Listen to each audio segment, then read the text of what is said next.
Mike Perlak here to entertain you with the help of Sting singing the closest thing he has to a Christmas album. The angel Gabriel from heaven came. I don't want Sting to be mad at me, so I better take it from there.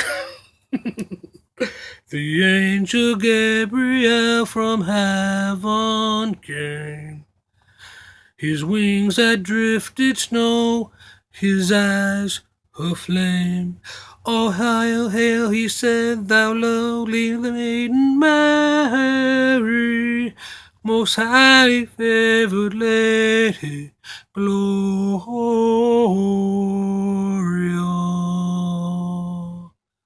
For known the blessed mother thou shalt be.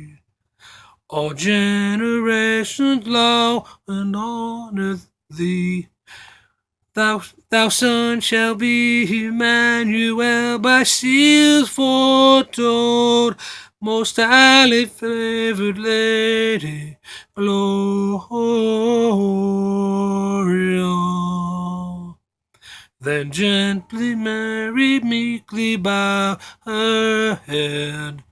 To me be as it pleases God, she said. My soul shall laud and magnify his holy name. Most highly favored lady, Gloria.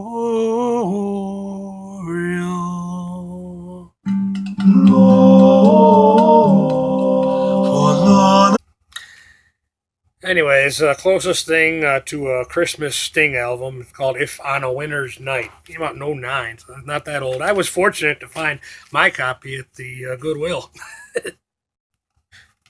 Track on there that apparently is Sting's called Christmas at Sea. It has actually supposed to be feature a poem written by Robinson Stevenson. Lewis Stevenson. It says in part, inspired by Sting's favorite season, If on a Winter's Night takes traditional music from the British Isles as its starting point and evolves into a compelling and personal journey with music spanning over 5 centuries.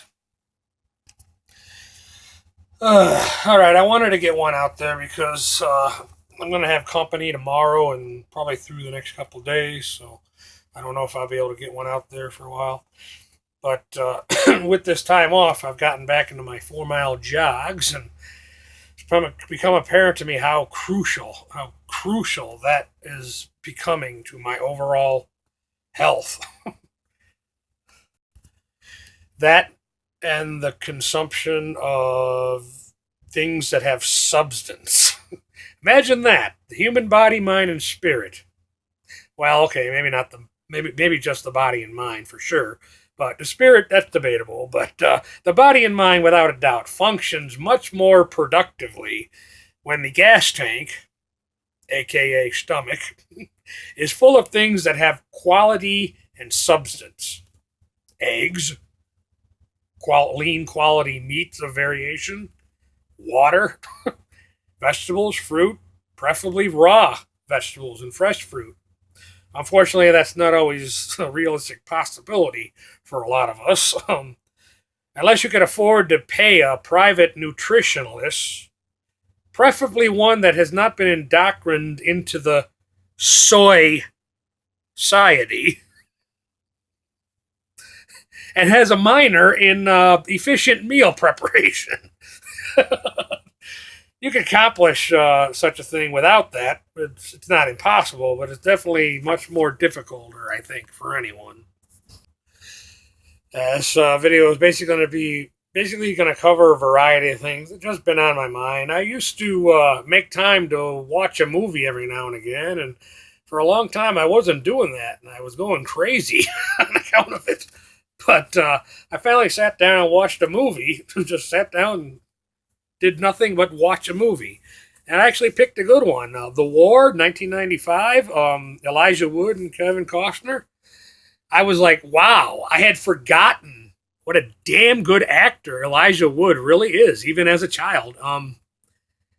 For some reason, I always thought him and I were the same age, but apparently he's actually a little bit younger than me, just a little bit.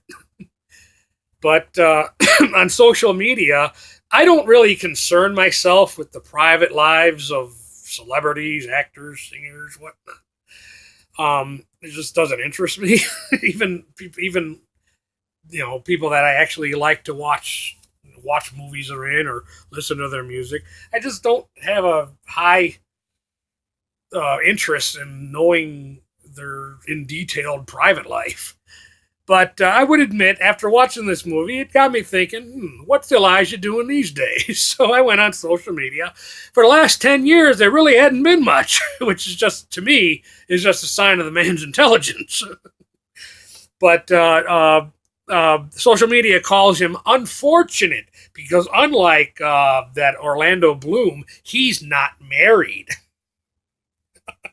The boy's probably too smart. I'm sorry, the man is probably too smart to be married. Although there was one recent thing. Apparently, recently, a tabloid or paparazzi or photographer, or whatever, was able to get a picture of him and his movie making girlfriend who is pregnant. To which I say, awesome, and wish him well. I love the fact that she's his girlfriend, not his wife. The movie itself is definitely gets back to basics of what makes a good movie.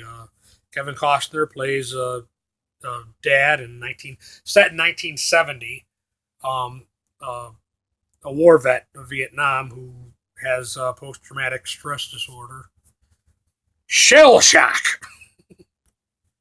For those of you who are like me and don't like soft language.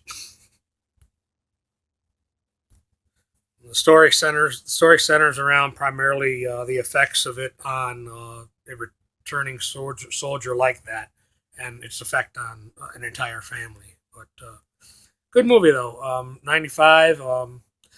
I find that it's one that for whatever reason I just missed out on. But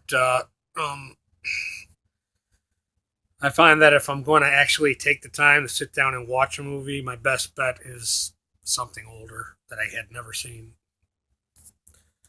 Like I said, I don't concern myself with knowing in detail the personal lives of actors that I just happen to like, watching on a movie or whatever.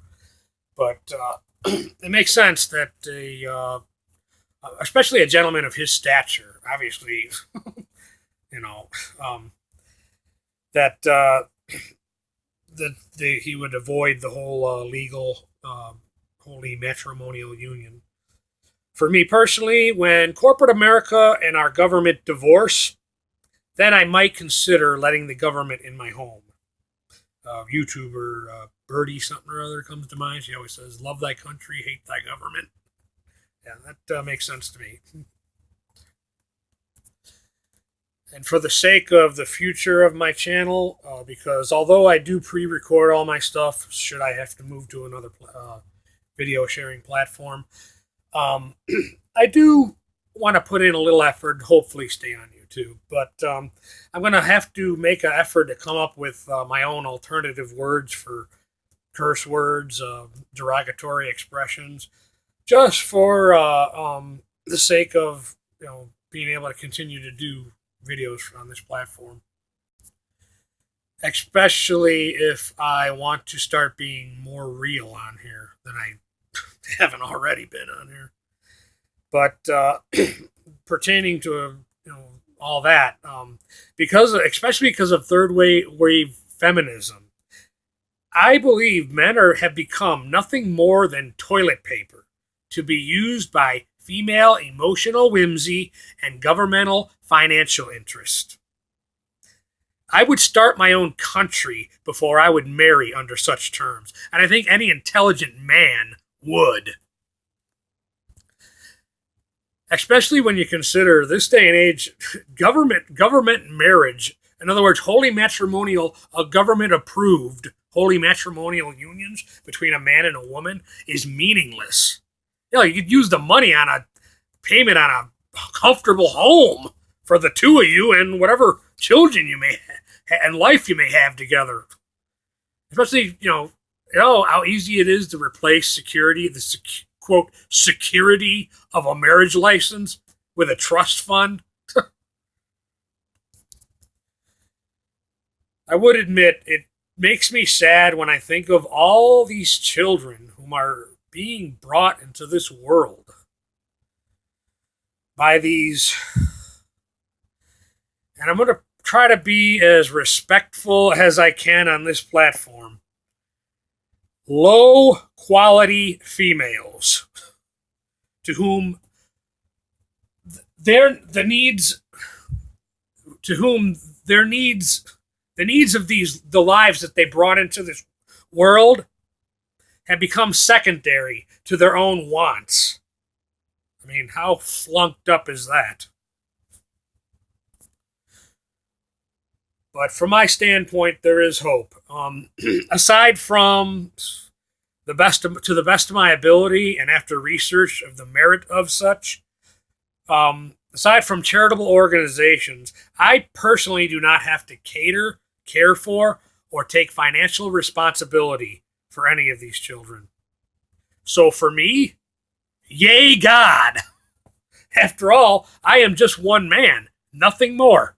One man. So that sadness I do honestly feel when I think of all these poor souls, these children being brought into this world, I think take it to the cross, leave it in God's hands. I'm reminded of something George Carlin, about the pile of just being too big. I may be just one man, but there is an abundance of low quality females in the modern world. You know, the kind that would go home with a guy just to ensure a meal ticket for that night. I shouldn't laugh, but I'm gonna. Because the sad state of our society is just so sad that an intelligent human being would go crazy if they couldn't see the humor of it all. Just find a surviving member of the Holocaust victim. Now, they'll tell you all about it. Or just make it easier on yourself. Go watch the movie The Jacob the Liar starring Robin Williams.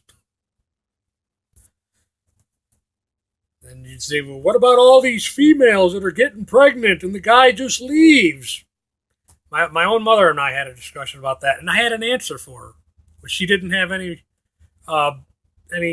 thing to say back.